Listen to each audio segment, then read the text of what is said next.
आप सभी का सुपर कंसल्ट क्लासेस में स्वागत है। और आज की इस वीडियो में आप लोगों को क्लास 9th हिंदी के very very important MCQ questions बताने वाला हूं, जो आप लोगों के एग्जाम में डायरेक्ट पूछा जाएगा।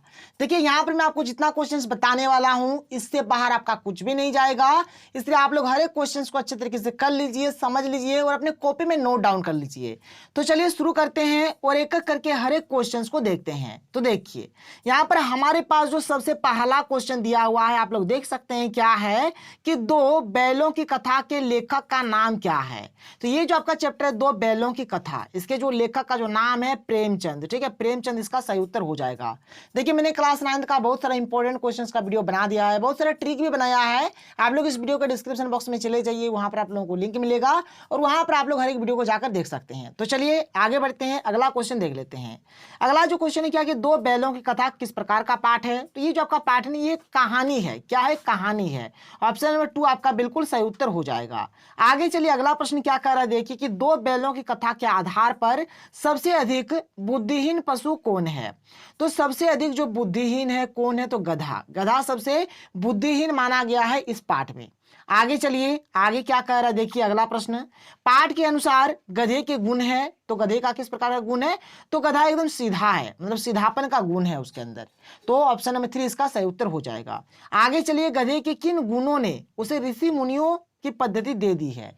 तो सहन शक्ति, गधे में बहुत ही अधिक मात्रा में सहन शक्ति है, जो उनका जो तुलना होता है ऋषि मुनियों के मतलब आधार पर किया जाता है। तो यहां पर ऑप्शन नंबर 3 बिल्कुल सही उत्तर हो जाएगा। आगे बढ़िए अगला प्रश्न क्या कह रहा है, देखिए पाठ के आधार पर दो बैल है, उनके नाम है। जो दो ठो बैल था, एक का नाम था हीरा, दूसरा का नाम था मोती। तो हीरा और मोती इसका सही उत्तर हो जाएगा। ऑप्शन नंबर 2 बिल्कुल सही उत्तर हो जाएगा। अगला प्रश्न क्या कि हीरा और मोती के स्वामी का नाम क्या था। तो इनका जो स्वामी था, स्वामी का नाम था झूरी। ठीक है, ऑप्शन नंबर 3 बिल्कुल सही उत्तर हो जाएगा। अगला क्या प्रश्न कह रहा है, देखिए कि गया झूरी का क्या लगता था। तो गया जो था ना वह झूरी का साला था। ठीक है, साला लगता था। ऑप्शन नंबर 4 इसका सही उत्तर हो जाएगा। आगे क्या है कि दोनों बैल अपने नए स्थान यानी कि गया के घर पर किस समय पहुंचे। किस समय पहुंचा था, तो संध्या के समय पहुंचा था, यानी कि संध्या में पहुंचा था।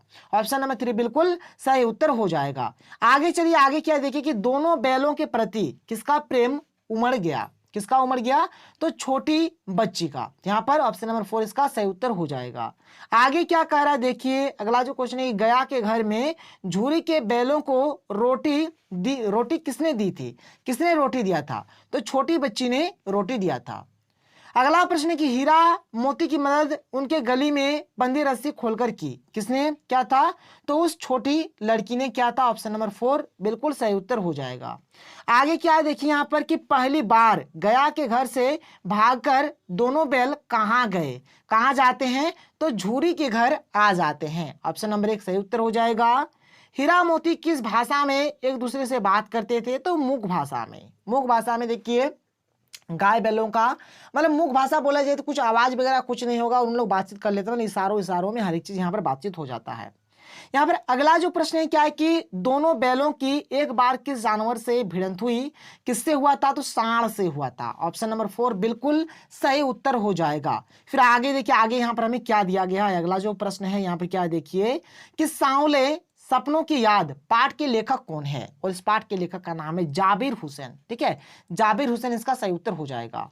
सांवले सपने की याद पाठ में किनका वर्णन हुआ है।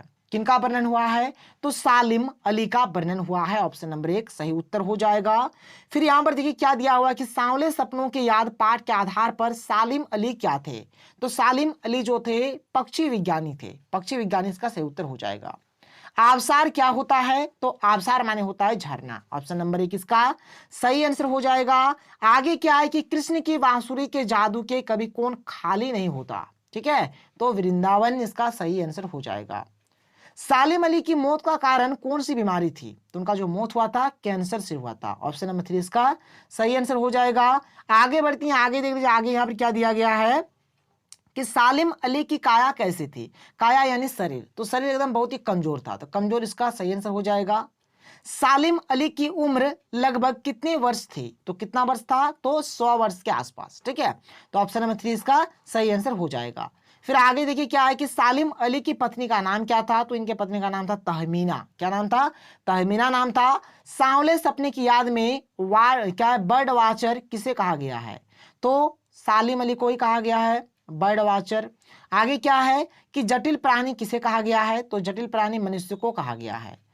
यहाँ पर देखिए, यहाँ पर और क्या दिया गया है कि जटिल प्राणियों के लिए कौन हमेशा एक पहेली बने रहेंगे? तो सालिम अली। ऑप्शन नंबर 3 इसका सही आंसर हो जाएगा। सालिम अली कौन विज्ञानी थे? तो ये एक पक्षी विज्ञानी थे। ऑप्शन नंबर 2 इसका सही आंसर हो जाएगा। यहाँ पर है कि सालिम अली पक्षियों को खोजने के लिए क्या चीज अपने पास रखते थे? क्या चीज रखते थे? तो दूरबीन रखते थे। ऑप्शन नंबर 4 इसका आंसर सही हो जाएगा।